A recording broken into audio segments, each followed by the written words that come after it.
Game week 4 is done, and we have 34 weeks left to go. So, how was game week 4 for you? Just by looking at the table, it is clear that, generally speaking, we all performed better than last week. So, congratulations. Game week 4 was another lively weekend, with only 2 clean sheets and goals galore. 3 hat-tricks. What a weekend we had. Before the game week began, the transfer window closed and many clubs made deadline moves. And some of these players scored. One thing to note is that don't make any quick transfers right now unless somebody's injured, because we have the international break coming, and therefore you should wait and see, because the international break tends to carry a few injuries here and there. So delay your team building. Well, it's clear that we should start with the hat tricks. So, here goes. Haaland, Haaland, Haaland. If you do not have Haaland in your team, I don't even know what to tell you. I don't feel bad for you. Over 91% of people have him. 91% of the managers have him. And it's very clear that the people who performed well in the league table had Haaland as captain. Some even triple captained him. Our league leader, Mr. Why are you running? Has 95 points. And they triple captained Haaland for 60. Wow. So, that's crazy. The highest points earner in our group had 100 points this week. Hans Gruber by Bona G. Of course, he had Haaland as triple captain. Last week, he's the one who had Sterling in his team. Well, he still has him, but Sterling did nothing for all of us. But more on that later. Man City won 5-1 against Fulham. Haaland had a hat-trick. Alvarez had a goal. Ake had a goal. Alvarez had 2 assists. Haaland had an assist. Foden had an assist. And Sergio Gomez had an assist. For Fulham, Ream scored and De Cordova-Reid had the assist. This is the kind of performance I expected from Manchester City last week when they faced Sheffield. They started a bit slowly, but once they got going, they just really took off and never looked back. It was a dominant performance. And Fulham, I don't know what to say about Fulham, except that missing João Paulinho was a big miss. He was supposed to go to Bayern, but Fulham could not find anybody to replace him. So they ended up cancelling the deal. And so he had already done the photos and all those good things, done an interview in Bayern, and then it got cancelled, so he had to come back to Fulham. So mentally, he must be distraught and in some kind of, I can't even imagine how he's feeling. So they thought it would be best if he didn't play. If you watch the Arsenal-Fulham game, you know how vital he is and how vital he has been to their midfield. He takes 25% of their tackles. Not only that, he wins 25% of Fulham's tackles. He is the man who closes the doors. He protects the defense. And they missed him. Alvarez really played a good game as well. I am sure now if you don't have him, you're going to be looking to get him into your team next week. I mean, after the international break, should he be available. He's definitely somebody I'm strongly considering bringing into my team. The second hat-trick belongs to Son, Heung-min Son, new Tottenham captain. He has fallen out of favour with a lot of managers because of his performances last season under Conte. Although, apart from Kane, it was very hard to play under Conte. They look happy now. The players look happy. Andrew Ball looks good. Tottenham look good. They really look good going forward. Their wing-backs are impressive. At this point, Pedro Porro, if you saw the last assist he had, it was so smooth, so sweet. Udogie had an assist as well. It seems like if you have one of their wing-backs, you will be getting a return. One of the biggest adjustments they made, actually they made two, or maybe it counts as one. They put Richarlison on the bench, which he earned by himself. And they put Son in the striker's position and brought on Mano Solomon. If Tottenham continue playing this way, and by that I mean lining up this way, Solomon will be a great pick, and Son will be a really great pick, especially since he will be a midfielder playing as a striker, so his goals will matter more. At 9.0, I'm beginning to think maybe I should switch Rashford for him. But also, let's just wait and see what happens over the break. Spurs played Burnley. Son had the hat-trick, Maddison had the other goal, and Romero had the other goal.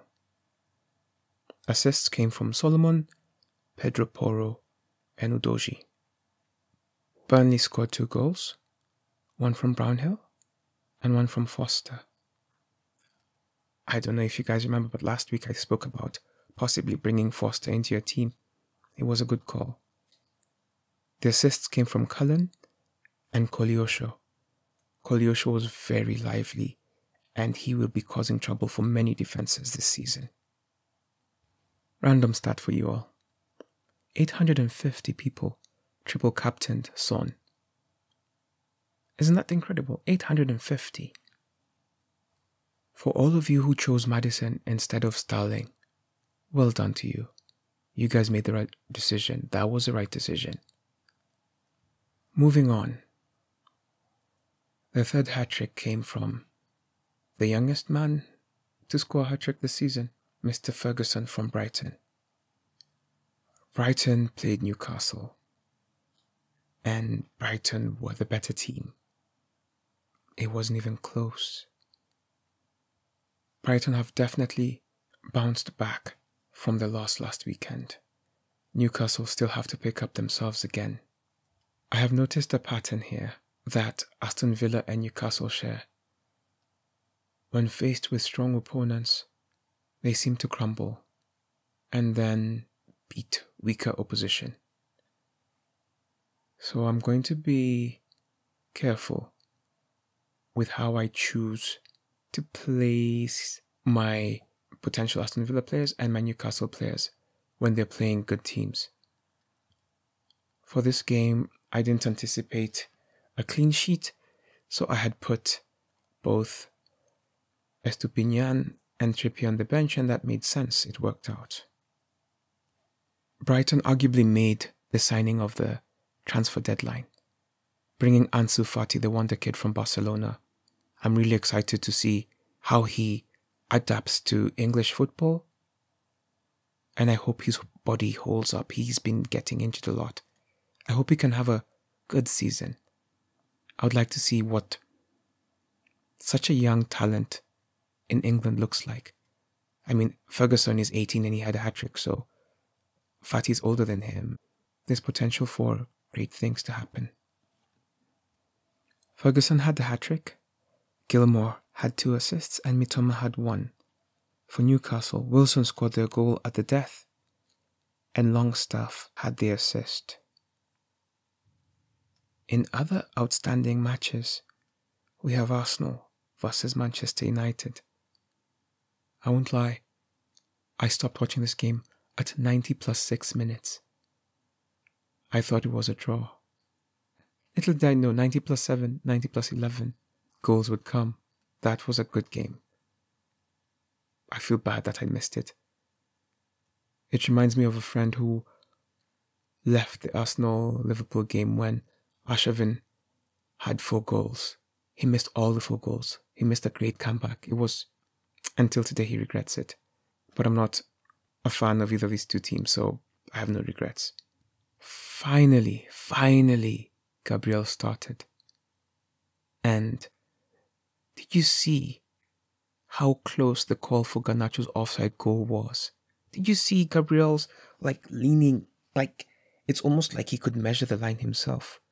And he moved backwards just to get himself just a little bit behind Garnacho to put Garnacho offside.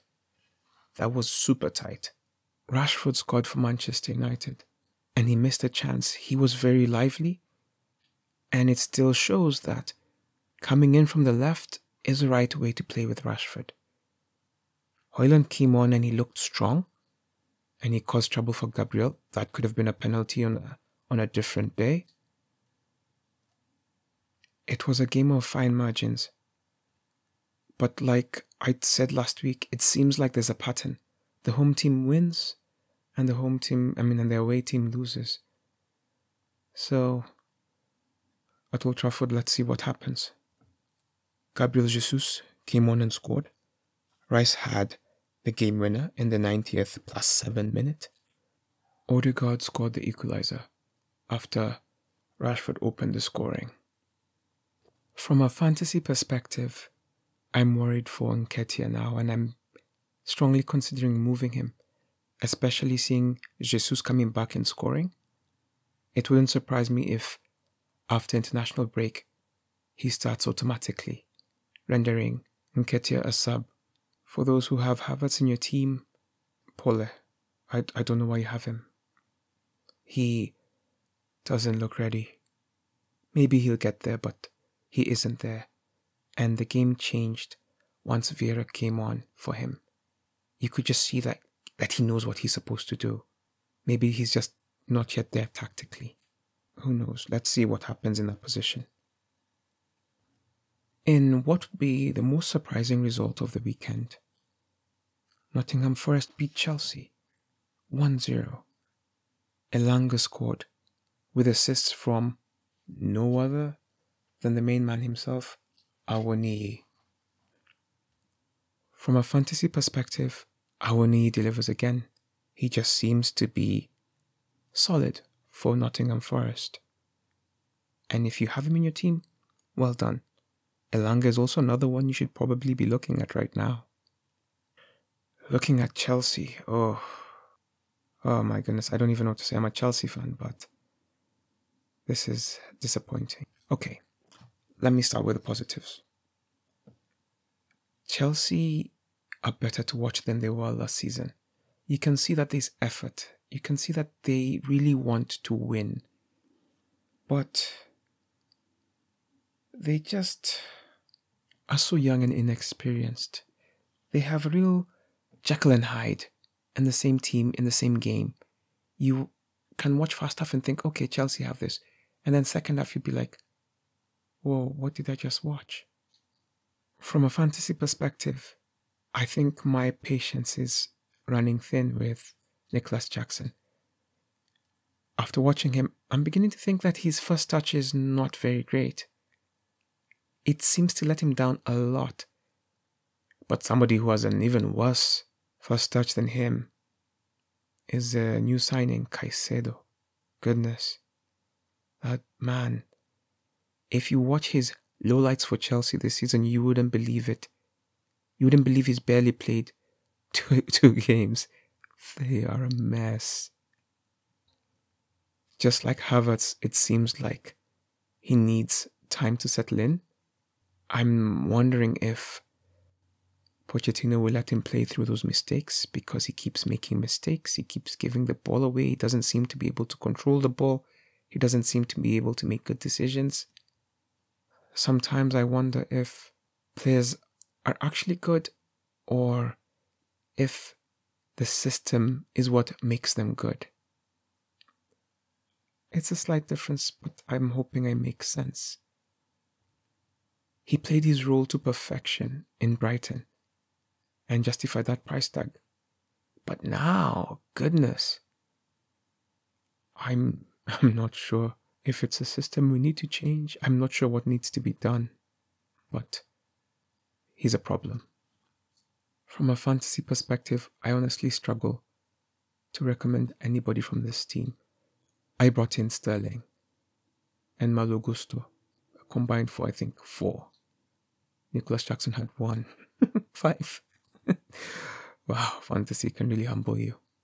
But thankfully, the transfer deadline happened and Chelsea are not allowed to sign any more players. Goodness, they signed too many players. Well, the opponents Nottingham Forest signed 7 players. 7. On transfer deadline. 7. Nottingham Forest are not the team they were last season. They definitely look like they will not be a relegation contender. Mudryk came on and looked bad. He looked like he trains with Caicedo personally. I would encourage you not to get Mudryk into your team. The problem is, we all watched Chelsea play versus Liverpool. That first impression showed us what Chelsea can be when everything is clicking. And a lot of us bought into that. And let this be a lesson about first impressions and how long they last and how much confidence they inspire in you. Because now it's like, if you think Chelsea are good, wait 1 game. If you think they're bad, wait 1 game. It is really hard to know which Chelsea will show up and when. Enjoy the Russian roulette of football, that is Chelsea Football Club. Moving on. Liverpool played Aston Villa. I thought it would be more competitive, but I was wrong. Liverpool, first of all, well done on not signing Caicedo. They looked solid in the midfield. Somehow they did not concede this game, which sucks for me because I got off Alisson.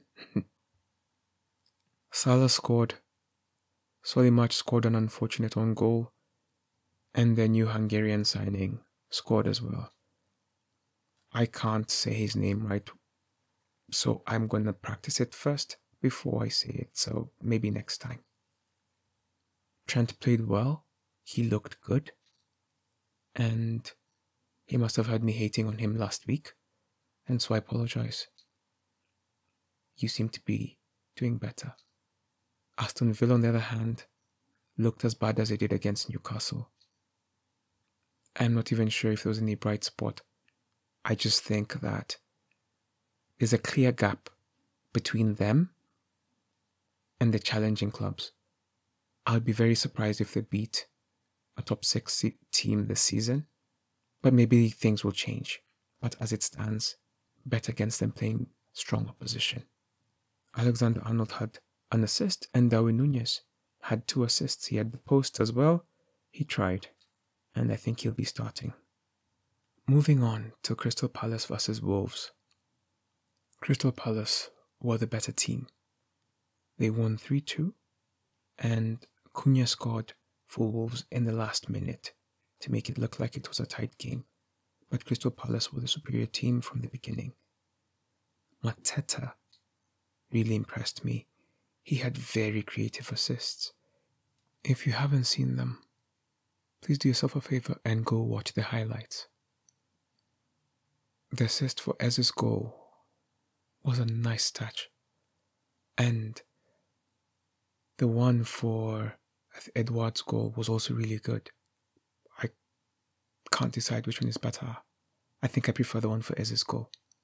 Eze finally delivered. Unfortunately, he's not on my team, but like I said last week, I still believe in him. I just thought Chelsea had a better run of fixtures. Boy, was I mistaken. Edouard is a good budget striker, and he scored 2 goals. He should be somebody you start to consider. Hwang for Wolves scored again, and I think that's his 2nd goal this season. He comes off the bench, and he seems to score when he comes off the bench. So maybe if you have some money to spare, put him on your bench, he'll come off to score. Mateta had 2 assists, and Mitchell had 1 assist for Crystal Palace. For Wolves, Neto had 2 assists, and his assists look like they're going to be repeatable. And so if you're looking for a budget midfielder and you think Wolves have a nice run of fixtures, he should be somebody you should consider. Looking at Sheffield versus Everton, it ended 2-2. Finally, both of these teams got points on the Premier League table. I thought it was going to be important for one of these 2 teams to win, but I couldn't tell you who would do it. I thought they were evenly matched, and it showed. these two teams made transfer deadline signings. In the midweek cup game, Everton's new signing Beto came off the bench and scored, which earned him a start. If you watch this game, you will see that he adds something that they don't have. He might be the one to change Everton's fortunes. Speaking of changing a team's fortunes, Sheffield had a signing of their own, Archer from Aston Villa. He had a debut goal and an assist, and he's very low costing. So he will play, and he puts away his chances, and he creates chances. Looking for a budget player? Look into Archer, especially when they're playing people of their range, although there are not too many of those. For Everton, Doucouré scored, and Danjuma Patterson had the assist. Doucouré's goal didn't have an assist. Pickford made some vital saves towards the end, and he kept them in the game when they could have easily lost. Moving on to Bournemouth versus Brentford. This was a game that ended 2-2. This game saw Brentford hit the post around 3 times by my count. Mbeumo missed a sitter, and I was just like, come on, score! He still seems to be the safest bet in the Brentford team. I was considering getting their defenders, but after watching Henry, oh my goodness, wow. I'm going to hold back a bit. Jensen scored a lovely free kick, and it took the referee's watch to confirm that it had gone in. Brentford played their usual attacking football, and they were unlucky not to score more. Their assists came from Collins and Shade. I don't know. For Bournemouth, Brooks scored, and Solanke scored. Senesi had the assist, and Tavernier had the assist as well. It was a good game. It could have gone either way, but I think Brentford had the higher quality of chances. Bournemouth play good football, and they're not going to be rollovers. Now, moving on to who I consider to be the whipping boys of the Premier League this season. Luton versus West Ham. I don't know why, but Luton seem to be getting Friday night matches. It's almost like they have Europe on Tuesday, but we both know that they don't. West Ham delivered a professional performance. They just did what they needed to do. They never really got out of gear. They were just a better team, it showed. Bowen and Zuma scored. For those who put in Bowen, good call. I had recommended him as well. I thought he would do something, and he did. James Ward-Prowse continues his great start to his West Ham career. He has an assist. Lucas Paqueta also had an assist. For Luton, their first home goal was scored by Anderson, and the assist was from Morris. They had a late charge, and they really gave it a go at the death. They really tried to score and chase the equalizer, but they just didn't have enough in the tank. They are the kind of team that needed to have made 7 signings at the deadline. When it comes to highest fantasy performers in goalkeeping, very few clean sheets. So Alisson from Liverpool had 8 points. Turner had 5. Edison had 3. Jose Sa had 3. And rounding up the top 5 was Ramsdale from Arsenal with 2. Very poor defensive showing from the keepers this time round. When it comes to the defenders, Trent had 12. Zuma had 11. Bowley from Nottingham Forest and Worrell from Nottingham Forest were tied at 3 with 9 points. And Anderson from Luton had 8. At 4.0, he might be somebody worth getting for that last position in your bench. When it comes to the midfielders, Son, 20 points. And that shows the whole, a hat-trick by midfielder is worth more than a hat-trick by the strikers. He had 20. Gilmour had 11, and he was number 2. Rice had 10. Liverpool's Hungarian player had 10. Solomon had 10. It was a good showing from the midfield. The strike force really did a job this weekend. Haaland had 20 with his hat-trick. Ferguson had 17 with his hat-trick. Alvarez had 14 points in number 3. Edouard had 13 from Crystal Palace, and he's 5.5 guys. And in number 5, we have Archer from Sheffield. 4.5, he got 12 points. The team of the week was quite impressive. 148 points. Triple captained Haaland, as you can expect. Had Ferguson, Son, Alvarez. It was a really good team. 148. Well done. The average of the week was 72 points. If you got 73 and above, well done. You're above average. Like I mentioned earlier, the highest points earner in our group had 100 points, and that was Bonner G with his team Hans Gruber. And those 100 points took him to number 2 of the table with 272 points.